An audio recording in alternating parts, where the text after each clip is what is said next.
Stanford is near to my heart, not least because I live just a mile and a half from here. Of course, if my accent hasn't given it away, for the first part of my life, I had to admire this place from a distance. I went to school on the other side of the country at Auburn University in the heart of landlocked eastern Alabama. You may not know this, but I was on the sailing team all 4 years. It wasn't easy. Back then, the closest marina was a 3-hour drive. For practice, most of the time, we had to wait for a heavy rainstorm to flood the football field. And tying knots is hard. Who knew? Yet somehow, against all odds, we managed to beat Stanford every time. We must have gotten lucky with the wind. Kidding aside, I know the real reason I'm here, and I don't take it lightly. Stanford and Silicon Valley's roots are woven together. We're part of the same ecosystem. It was true when Steve stood on this stage 14 years ago. It's true today, and presumably, it'll be true for a while longer still. The past few decades have lifted us together. But today, we gather at a moment that demands some reflection. Fueled by caffeine and code, optimism and idealism, conviction and creativity, generations of Stanford graduates and dropouts have used technology to remake our society. But I think you would agree that lately, the results haven't been neat or straightforward. In just the 4 years that you've been here at the farm, things feel like they've taken a sharp turn. Crisis has tempered optimism. Consequences have challenged idealism. And reality has shaken blind faith. And yet we are still drawn here for good reason. Big dreams live here, as do the genius and passion to make them real. In an age of cynicism, this place still believes that the human capacity to solve problems is boundless. But so it seems is our potential to create them. That's what I'm interested in talking about today. Because if I've learned one thing, it's that technology doesn't change who we are, it magnifies who we are, the good and the bad. Our problems in technology, in politics, wherever, are human problems. From the Garden of Eden to today, it's our humanity that got us into this mess, and it's our humanity that's going to have to get us out.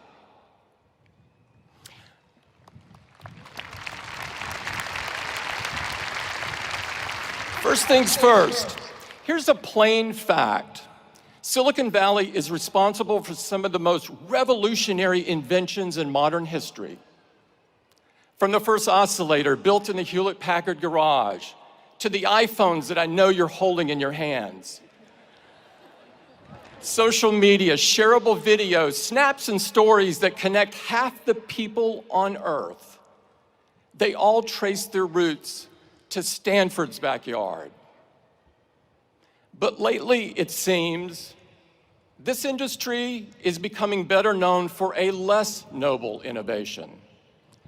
The belief that you can claim credit without accepting responsibility.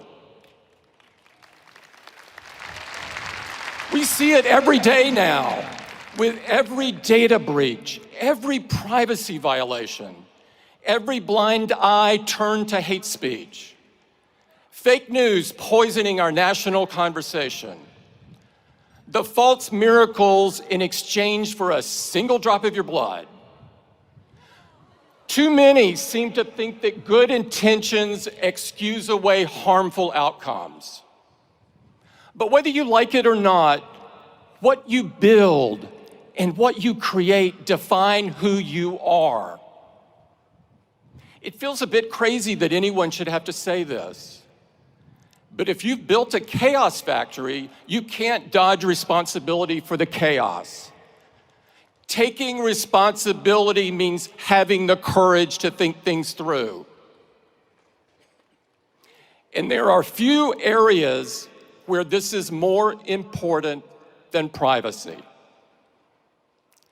If we accept as normal and unavoidable that everything in our lives can be aggregated, sold, or even leaked in the event of a hack, then we lose so much more than data. We lose the freedom to be human. Think about what's at stake. Everything you write, everything you say, every topic of curiosity, every stray thought, every impulsive purchase, every moment of frustration or weakness, every gripe or complaint, every secret shared in confidence. In a world without digital privacy, even if you have done nothing wrong other than think differently, you begin to censor yourself.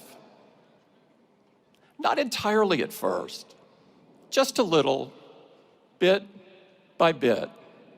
To risk less, to hope less, to imagine less, to dare less, to create less, to try less, to talk less, to think less.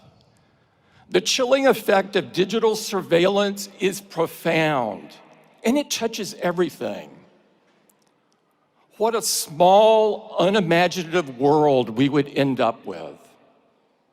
Not entirely at first, just a little, bit by bit. Ironically, it's the kind of environment that would have stopped Silicon Valley before it had ever gotten started. We deserve better. You deserve better. If we believe that freedom means an environment where great ideas can take root, where they can grow and be nurtured without fear of irrational restrictions or burdens, then it's our duty to change course. Because your generation ought to have the same freedom to shape the future as the generation that came before. Graduates, at the very least, learn from these mistakes. If you want to take credit, first, learn to take responsibility.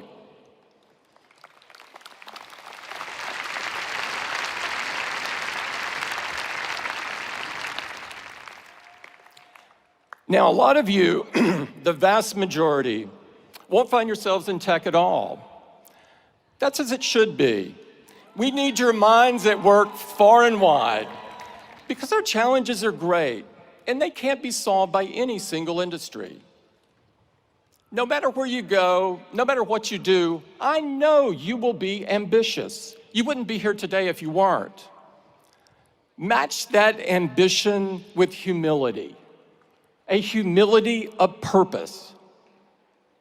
That doesn't mean being tamer, being smaller, being less in what you do. It's the opposite. It's about serving something greater.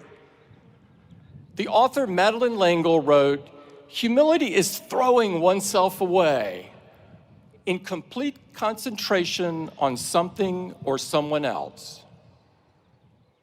In other words, whatever you do with your life, be a builder. You don't have to start from scratch to build something monumental.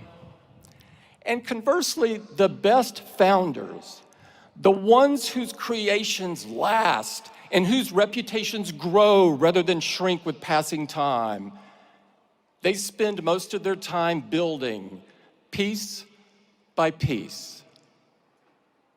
Builders are comfortable in the belief that their life's work will one day be bigger than them, bigger than any one person. They're mindful that its effects will span generations.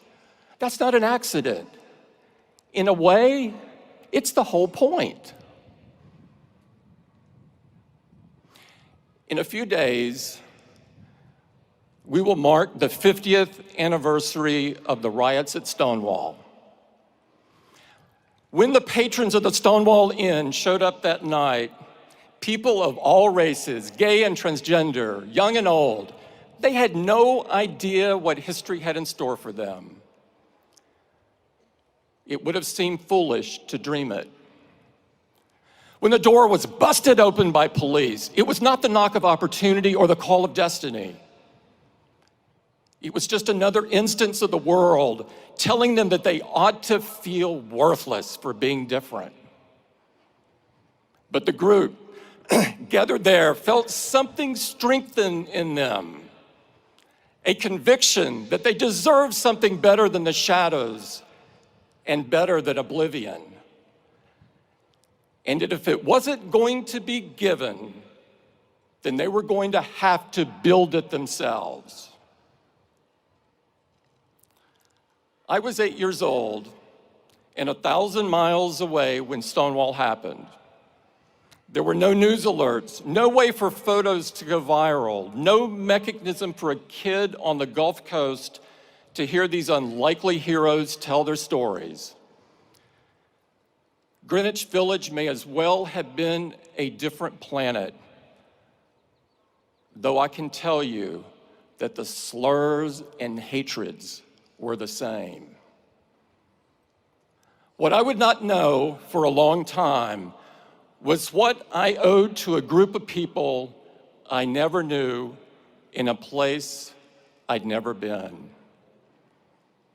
Yet I will never stop being grateful for what they had the courage to build.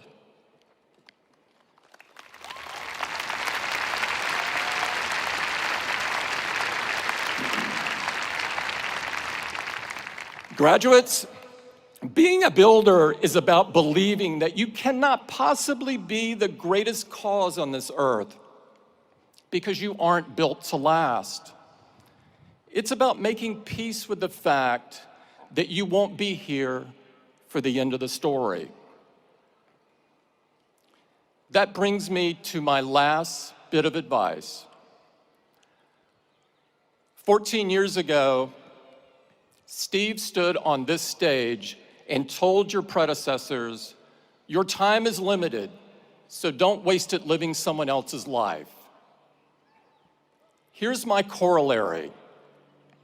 Your mentors may leave you prepared, but they can't leave you ready. When Steve got sick, I had hardwired my thinking to the belief that he would get better. I not only thought he would hold on, I was convinced down to my core that he'd still be guiding Apple long after I, myself, was gone. Then one day, he called me over to his house and told me that it wasn't going to be that way. Even then, I was convinced he would stay on as chairman, that he would step back from the day-to-day but always be there as a sounding board. But there was no reason to believe that. I never should have thought it. The facts were all there. And when he was gone, truly gone, I learned the real, visceral difference between preparation and readiness. It was the loneliest I've ever felt in my life, by an order of magnitude. It was one of those moments where you can be surrounded by people, yet you don't really see, hear, or feel them. But I could sense their expectations. When the dust settled, all I knew was that I was going to have to be the best version of myself that I could be. I knew that if you got out of bed every morning and set your watch by what other people expect or demand, it'd drive you crazy. So what was true then is true now. Don't waste your time living someone else's life. Don't try to emulate the people who came before you to the exclusion of everything else, contorting into a shape that doesn't fit. It takes too much mental effort that should be dedicated to creating and building. You'll waste precious time trying to rewire your every thought, and in the meantime, you won't be fooling anybody. Graduates, the fact is, when your time comes, and it will, you'll never be ready. But you're not supposed to be. Find the hope in the unexpected. Find the courage in the challenge. Find your vision on the solitary road. Don't get distracted. There are too many people who want credit without responsibility. Too many who show up for the ribbon cutting without building anything worth a damn. Be different. Leave something worthy. And always remember that you can't take it with you. You're going to have to pass it on. Thank you very much, and congratulations to the class of 2019.